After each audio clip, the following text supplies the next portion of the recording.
What's up, you guys? My name's Intempus, and I'm going to show you how to make beats efficiently in Ableton Live.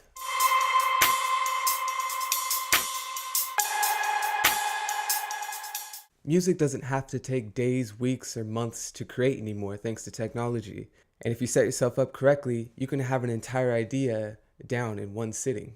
And some of us get into this creative rut where we have this idea and we don't get it down quick enough, and then you end up hearing the same loop over and over and over again, and you lose your motivation for the day. And that's what I want to help out with, creating efficiently without compromising quality or creativity.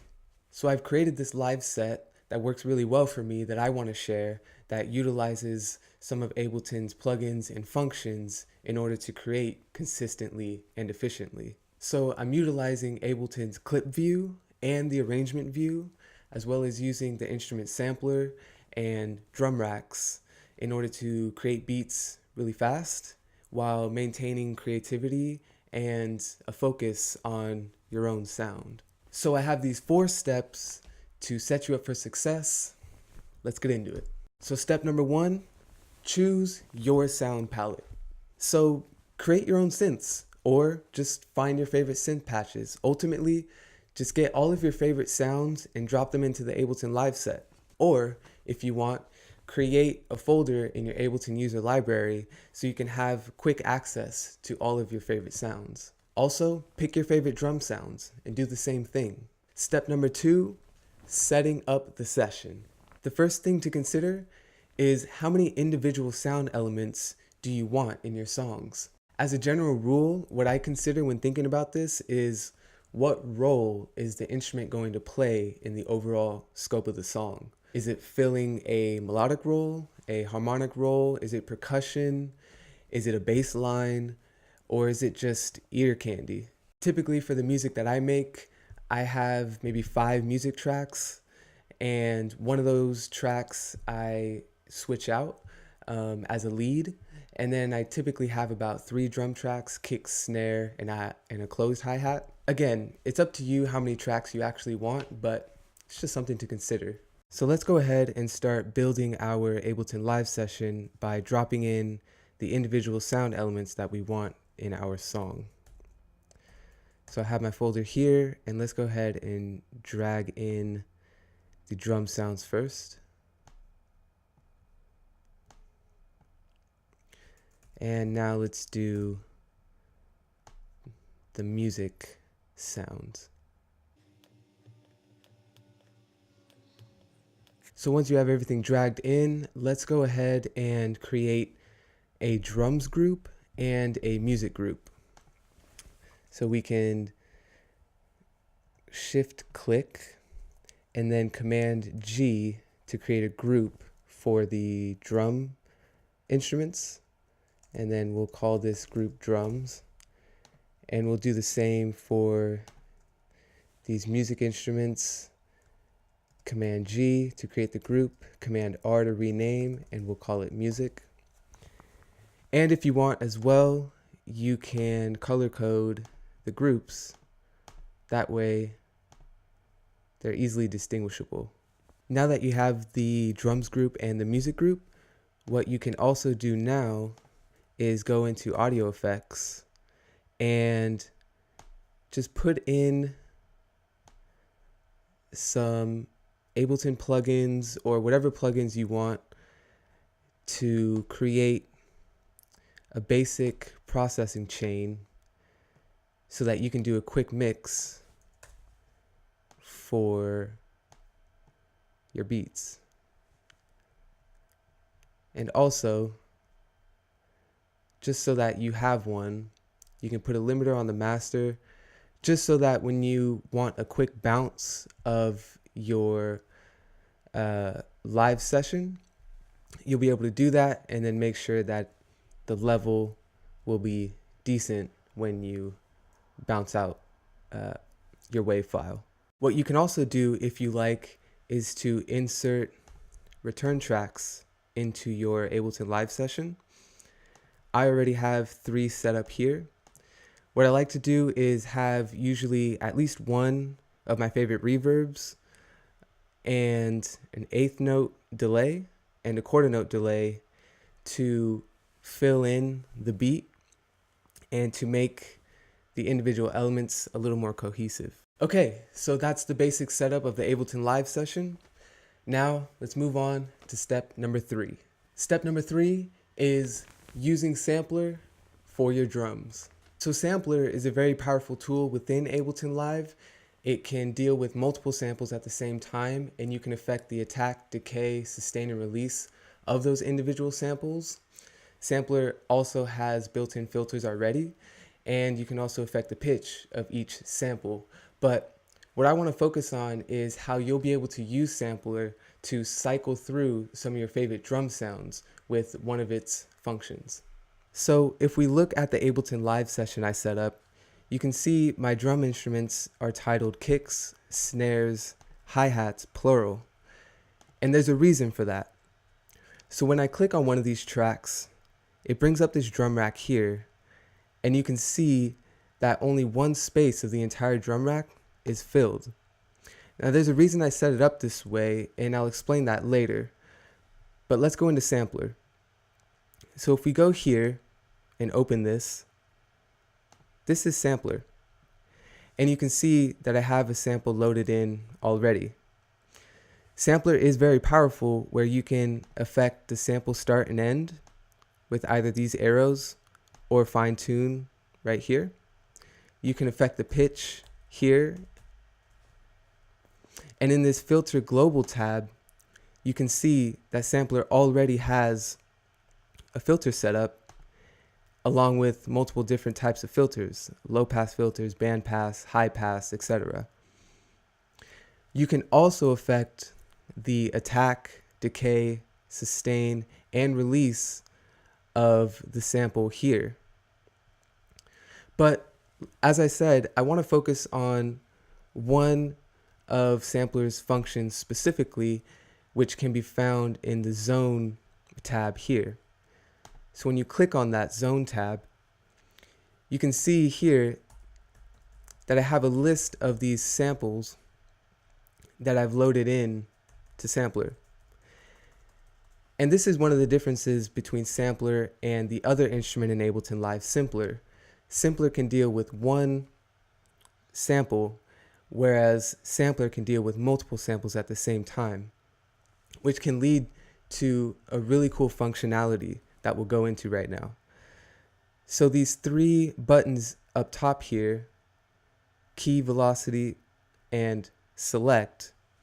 If we go to the select editor here, you can see that I already established these values here for each individual sample. If we bring in a sample, so if I go into my drums folder here and go into kicks, and I bring in some kick, you can see that the value goes from 0 to 127. But the reason why I've established these values here is because of this selector tool at the top. What this selector tool can do is when this tool hovers over a specific value, then that sample is going to be triggered by Sampler. So if I'm in between, if I put the sampler or the selector tool here, then this sample is going to play. That's why when I bring in any drums or any kick samples into this kick sampler, you want to define the values like so, and you can get these smaller or bigger just depending on your preference, but for now I just have them set up as so. So now when the selector tool goes over that specific value, that sample is going to be triggered. So what we can do now is go to map, and this is another really cool function of Sampler. You can select that selector tool and map it like so. So now you have control over the selector tool with a knob, and you can even MIDI map the selector tool to a knob on a MIDI controller. So to show you what this can do, we'll make a clip and then we'll just place some kicks here and go ahead and play that clip. And now you can see that if we move this knob over, we can select different samples to play.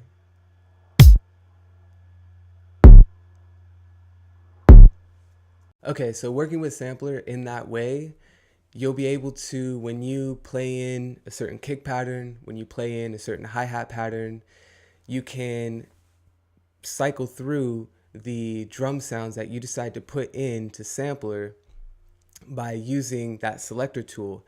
And if you map that selector tool to the knob, then you can do it with the MIDI controller. You can, or you can just use the mouse to move the knob. So that leaves you with a lot of creativity by being able to select different sounds depending on where your track is headed when you're producing. So another thing I want to point out is the reason why I have just one slot filled in with this entire drum rack, and I just have the kick here. If I go to snares, you can just see I only have snares here, and you can see for hi-hats, I only have hi-hats here. The reason why I'm doing it that way, you don't need to do it that way. You can actually take, the snares and come here, and you can build an entire drum rack with these samplers and have all of these snare samples, have all the kick samples, just build one big drum rack that you can cycle through all of the sounds. Now, the reason that I do have it separated into different tracks like this, instead of just having one track with one drum rack filled up, is I just like having volume control over the individual element. And just for me personally, I just think it's easier to do it this way and to have a track where you can, do additional processing just to the kick as opposed to processing the entire drum rack. It's a personal preference, but it's up to you. I just prefer to do it this way. So I have one more useful hint with sampler so that you can produce a little more efficiently as well. If we go to this kicks track, and you can see here that in the drum rack, I actually have these knobs mapped to specific parameters within sampler. So you can see the first one is the kick selector. So that mapping is controlling the selector tool that we mentioned before. That way I can cycle through all the sounds. And then I also have the filter in the sampler mapped. You can see the frequency here is mapped to this knob, and I can adjust like so. And I also have the resonance mapped. And something else really useful is here you can see I have the attack, decay, and sustain mapped to these knobs as well. These parameters are really useful, especially for drum samples. Sometimes you may want to adjust the attack, but especially the sustain and decay, so you can have punchier drums or less punchy drums. So it's just nice to have these parameters mapped. That way, when you're producing and you're thinking, okay, I want this drum to be a little sharper, well, you can just go to these parameters and do it really quickly, as opposed to having to open up sampler again, find it, fine tune it here. It's much easier that way. It's just a useful tool to be able to have at your disposal.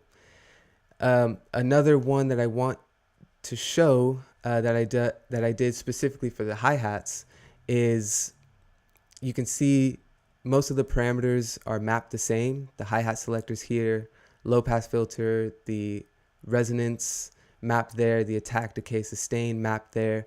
But I also added this filter select specifically for the hi-hats. That way I can go through the different types of filters here depending on the hi-hat that I hear and what frequency space I want it to take up. So it's just a useful little tool, another useful mapping to consider when you're building out your drum rack sampler combo. So that just about covers step 3 in using samplers for your drums. Let's move on to step 4. So step number 4 is playing in the clip view and arranging after. Working within the clip view in Ableton Live can be a really efficient way to produce, because what you can do is create these loops really quickly. All I did was double click to create this clip, and I already have a 1-bar clip. You can create these loops, 1 bar, 2 bar, 4 bar, 8 bar, whatever you like for each musical instrument in your set. And then you can record into the clip on the fly and have an arrangement built really quickly, which is really nice when you're coming up with ideas. So I'll show you what I've done for my personal Ableton Live template set. What I did was essentially do the same exact thing that we have here with the live set that we've created. And all I did was create these clips, and you can alt drag these clips into each musical instrument that you have, like so, and then go ahead and specify how long the loop can be. So for example, most of the time the snare is going to be on the 2 and 4 of the bars in music. So you can go ahead and just set that up in the snare clip really quickly. And let's say you like 2-bar loops for kicks, so you have a little turnaround in the 2nd bar. So what you can do in the clip, in the kicks clip, is click on that clip, and then under this notes tab here, you can go down to length and then specify a 2-bar length, and then go ahead and drag this end marker all the way to the end. Now you have a 2-bar clip of kicks that you can either double click in a kick pattern, or you can play it in on a MIDI controller that you have. You can do this with all of the musical instruments that you have. So we can even go to the hi-hats and say maybe you want a 4-bar loop for the hi-hats. Let's go ahead and just drag that end marker all the way to the end. So now you have a 2-bar clip for kicks, a 1-bar clip for snares, and you have a 4-bar clip for hi-hats. You can keep doing this for each individual element in your songs. We'll go to the Ableton Live preferences, Command comma or Control comma on Windows. Go to File Folder, and then you can see at the very top it says Save Current Set as default. So if you click Save, then you'll have this exact setup show up every time you open Ableton Live, which means right when you open Ableton, you are ready to go to start recording, to get a beat going really quickly. And you already have your favorite sounds set up. You have multiple drum sounds ready to go thanks to Sampler. And now all you have to do is arm the track that you want to record and just start recording.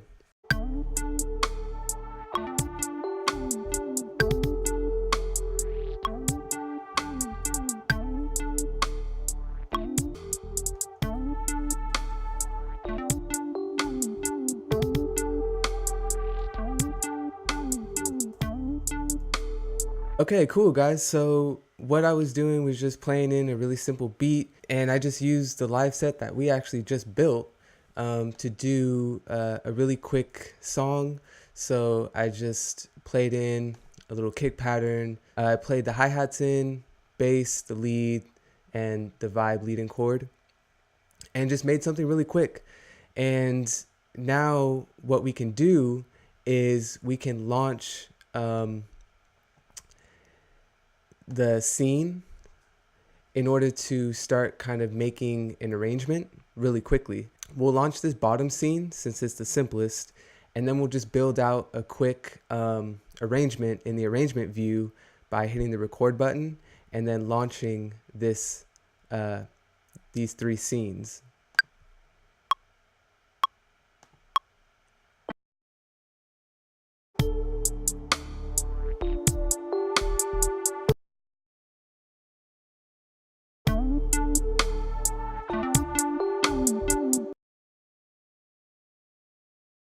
So there we go. Now we have a really simple arrangement going on, and just by using the scenes here, we can create this really quick arrangement just by hitting the record button, launching the scenes in the clip view, and then that will record to the arrangement view. And then you click this button here, the back to arrangement button. So when you click that, the arrangement window is enabled now, and now we can start building off of that arrangement that we just started. By doing that quick beat, you guys can see just how quickly you can start coming up with an arrangement. Once you play in some musical ideas, you can make quick drum loops, quick music loops, and then build this arrangement, this basic arrangement, and then build off it from there if you want to add some variation in certain sections. So it's really quick. It's a really quick way to get an arrangement utilizing the clip view and then recording it into the arrangement view and branching off from there. So that's the end of step 4, and that's really the end of all the steps that I have for you guys. So again, the whole idea of this video is to show you guys an efficient way to set up your Ableton Live sets. You can create this Ableton Live template to start making your style of beats, your style of music really quickly and efficiently. You can get your ideas down really fast, which is very vital, especially to get out of those creative ruts. Get your ideas down quickly, and not only that, but also to start getting an arrangement. That way, you can now bounce out the file if you want to send it to someone, if it's a really good idea, or if you want to post it on Instagram or Twitter or SoundCloud. You're able to do that because you are setting yourself up to work efficiently and setting yourself up for success. Anyways, guys, I really hope that you are able to take something valuable from this video. I know for myself that I can get into these creative ruts, and this has really helped me get out of them and start to create consistent content, and also to be able to get beats to people really quickly, new, fresh ideas. It's easier to, have collaborations when you can come up with an idea really quickly, and then have a singer come in and start singing something, a rapper come in and start rapping, whatever you're doing, even if you're just putting out your own electronic beats like myself. So if I missed anything, if you guys have any questions, feel free to leave them in the comments below. I will get back to you as soon as I possibly can. Subscribe to the YouTube channel. My name is Intempus. Catch you guys later.